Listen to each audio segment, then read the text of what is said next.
I'm Pastor Hal York, and welcome to Truth in the Trenches. Do you struggle with motivation or laziness?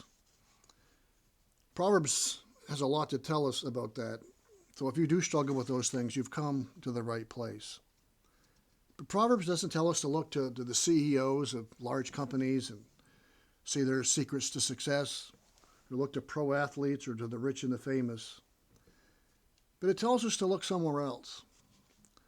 In chapter 6, verse 6, it says, "Go to the ant, O sluggard.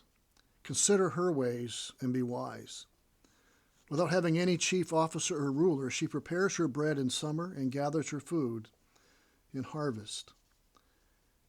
It's rather humbling, is it not, that we can learn something, that we can learn anything from the ant. Well, what can we learn? He tells us a couple of things. There's many more things, but let's look at two. The first one is they have no leader. They have no chief, no authority or hierarchy over them. There's no one standing over them, barking out orders. The point being that their motivation does not come from an external source, but an internal source. The sluggard or the lazy person won't do anything unless you put a gun to their head. Their motivation is all external. Without supervision, without a boss looking over their shoulder or a parent, nothing gets done. And to such a person, Proverbs says, look to the ant. It's not that they don't know what to do. They just have no motivation to do it. Take away their overseer and nothing gets done.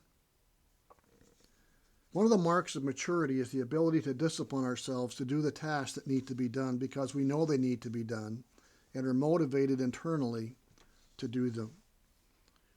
There are necessary things that we have to do as a husband, as a wife, as a child.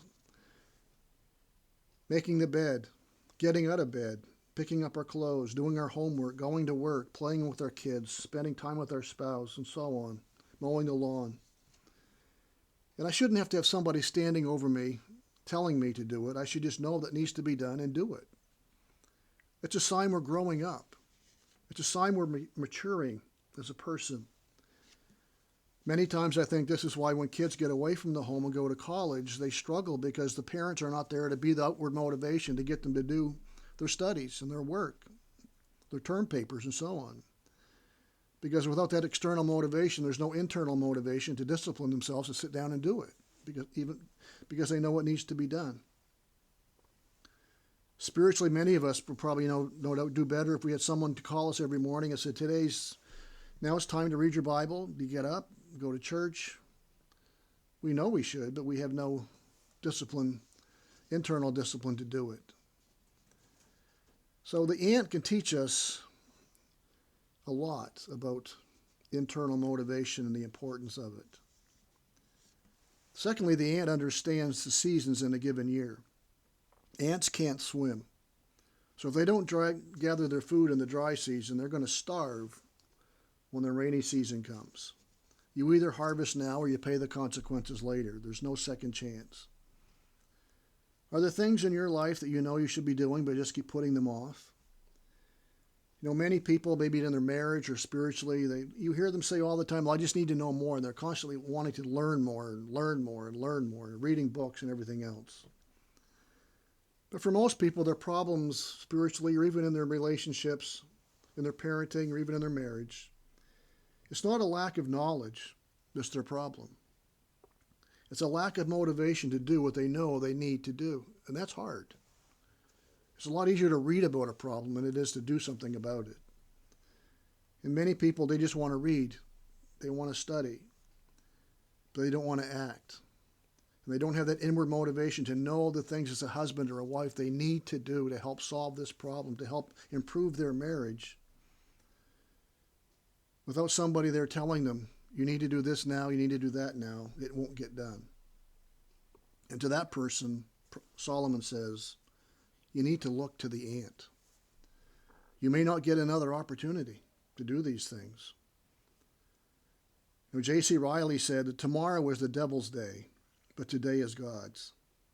Satan does not care how spiritual your intentions are or how holy your resolutions are, if only they are determined to be done tomorrow.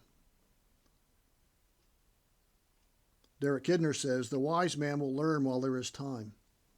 He knows that the sluggard is no freak, but is often just an ordinary person who has made too many excuses, too many refusals, and too many postponements. It has all been as imperceptible and as pleasant as falling asleep. Laziness isn't loud and abrasive. We don't often notice it in ourselves or those around us. But with all the ease of our culture, we may quietly be drifting off to sleep in the cradle of idleness and laziness.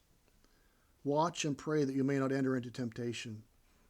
Look to Christ and invite him to redeem your life and to redeem your time.